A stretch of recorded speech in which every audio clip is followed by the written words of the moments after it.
አብርሃም የዲና እርግዝና ውሸት መሆኑን ሐኪም ቤት በመሄድም አወቀ።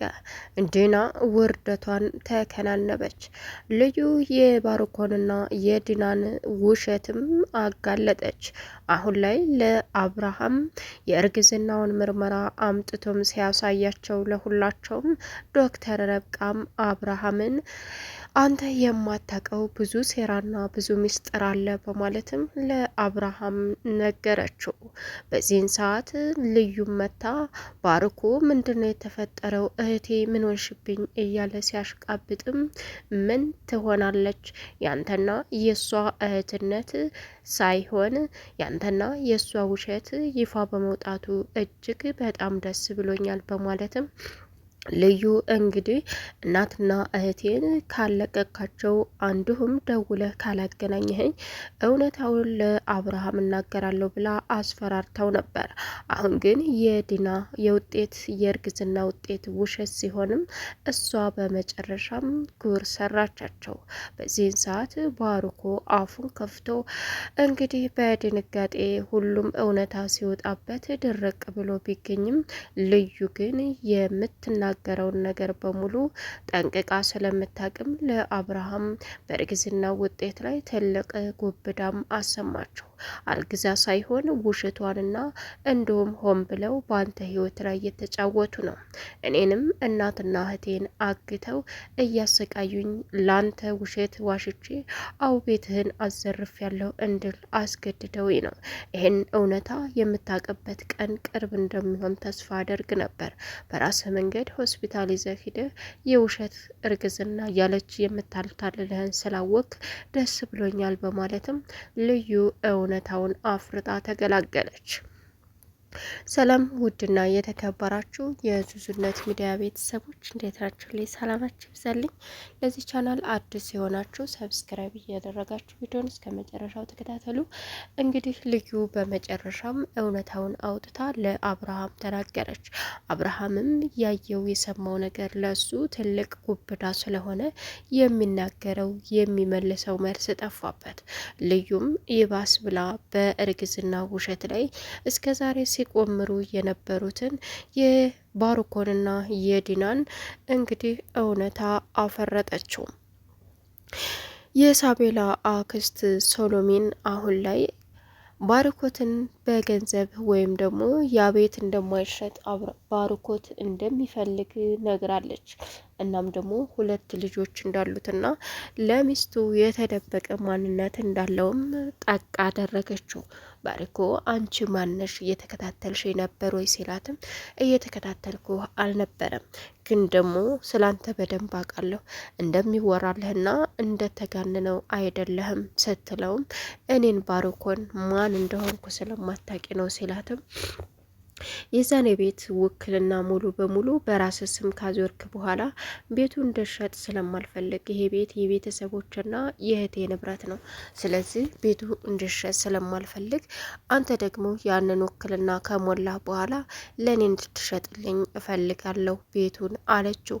እሱ ደግሞ ውክልና ከተሞላው በራሴ ስም ካዞርኩ በኋላ ምን ብዬ ነው ላንቺ የምሸጥልሽ? ሞኝ መስልሻለሁ እንዴ ሲላትም እንደዛ ካልሆነ ግን 2 ልጆችን በደንብ 50% ሰጥቼ ብታሳድግ ነው ይሻላል፣ አልበለዛ ግን ሌላ ችግር ትፈጥራለህ ስትለውም ተስማማ አልስማማም አላት። እሷም ጥለው ከሄደች በኋላ እሺ ባርኮት አሁን ለሷ ታማኝ መሆን አለብህ፣ ታማኝ ማስመሰል አለብህ። ስለዚህ ማን ያውቃል ይሄ 50% ጭራሹንም እኮ ላላገኘው እችላለሁ። ከሷ ጋር ታማኝ ሆኜ ማገልገል አለብኝ። ታማኝ መስዬ በስሜ ካዞርኩ በኋላ ገደል ግቢ ማለት እችላለሁ በማለትም ነይ አላት። ሰሎሚንም ተመልሳ ተስማማ አዎ በቃ በተስፋ ሁሉንም ነገር እንደምታደርግ ጠብቀሃለሁኝ በማለትም ጥላው ሄደች። ዲና አሁን አብርሃም ሐኪም ቤት እንሄድና ቼክ አድርጊ ክትትል አድርጊ እንዳይላት ስለፈለገች ሳቤላን መዝናኛ ቦታ ይዛ ሄዳ ቆይታ እዛ ደውሎ በፍጥነት ላይ ሲላትም አልመጣም አለችው። ይሄ ይቀድማል እና ለሚመጣው ልጃችን ስል ቃል የገባውላትን ያለችዋን ልጃችንን ማስቀየም አለብኝ ስትለውም መጀመሪያ ይሄ ነው የሚቀድመው በማለትም መጣች እንድትመጣ አደረጋት። እየመጡ እያሉበት ባሉበት ሰዓት እንግዲህ አብርሃም አሁን ላይ እየጠበቃት ነበረ። ማርዳ ደግሞ ልጇን አፍቃት እየጠበቀች ነበር። እያለቀሰች ልዩን ስትጠብቃት ከቤት አልወጣለች። አረባክሽ ልዩዬ ውጭልኝ፣ አረባክሽ እያለ ለቅሷን ተያያዘችው። በስተመጨረሻም ድናና ሳቤላ መጡ ከመዝናኛ ቦታ። ድና ሳቤላን ቀጠሮ ነበረን፣ በቀጠሯችን መሰረት ነው የሄድ ነው በይውል አባትሽ እና እኔ ላይ እንዳይጮህ ብላት ነበር። እሷም መሻለች። በዚህን ሰዓት ማርዳን እያየች እንግዲህ ሳቤላ ድና የነገረቻትን ነገሮች ረሳች። በጣም ተደሰተች ማርዳ ልጇን ስታይ።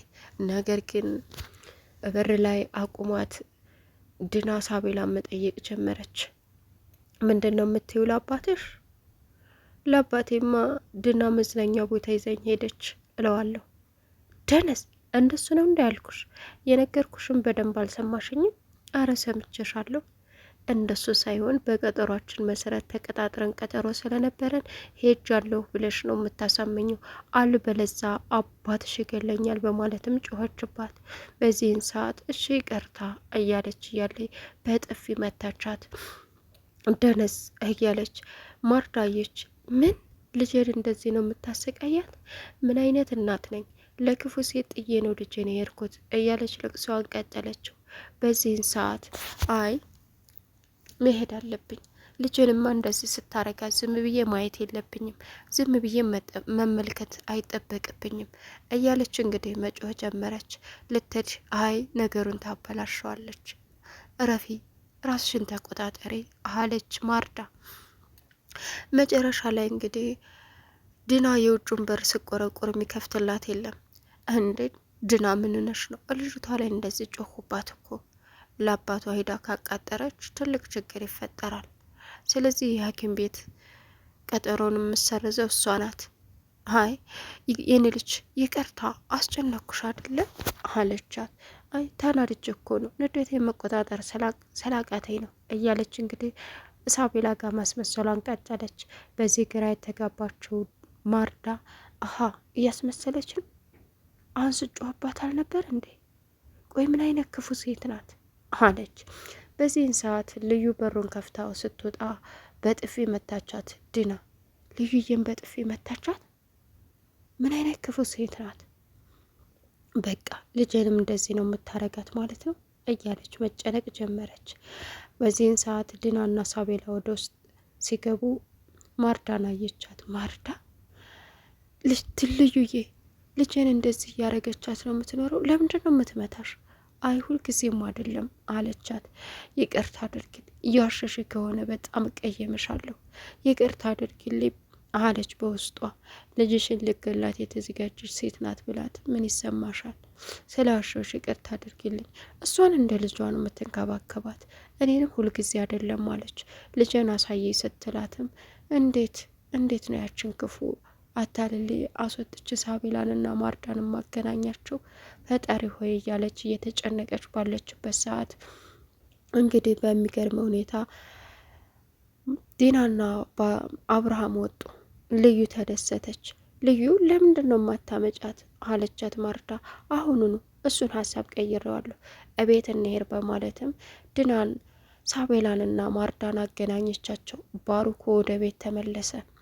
አሁን ላይ ዶክተር ረብቃ ከፍቅረኛዋ ጋር ብር እንግዲህ በቁማር አስበልቶ የኔ ፍቅር ብርሽ በቁማር ተበልቷል አልልሽ አላት። እሷም ለምን አባክ ነው ሲደወልልህ ስልክ አለማንሳት ቀጥረ በጠፋህበት በማለትም ሁለቴ በጥፊ ደርግማ ና ሆነ ቦታ እንሄድ ብላ ይዛው ሄደች። ባንክ ቤት ነበረ። ለአባቴ ይህን ገንዘብ መስጠት አለብኝ አውጥተህ አምጣ ስትለው ከምን ያምጣው? አሁን ላይ ዶክተር ረብቃ ልዩ ያነሳችውን ፎቶ አጥፍታለች፣ መረጃ የሚሆናትን። እናም ለሙልጭ ለላክለትና ሙልጭ እሱ እንዳይሆን አድርጎ ያሳየዋል ስትልም አሁን በማጥፋቷ እየተጸጸተች ትገኛለች።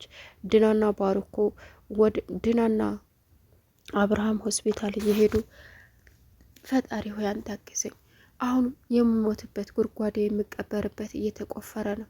ሰው እንዴት ወደሚሞትበት ጉድጓድ ይሄዳል? ወደ ቀብሩ እያለች እያለቀሰች ሳትወድ በግዷ ድና ተከትላ ሄደች። ለቻናሉ አዲስ ሲሆናችሁ ሰብስክራይብ እያደረጋችሁ ቪዲዮውን መልካም ቆይታ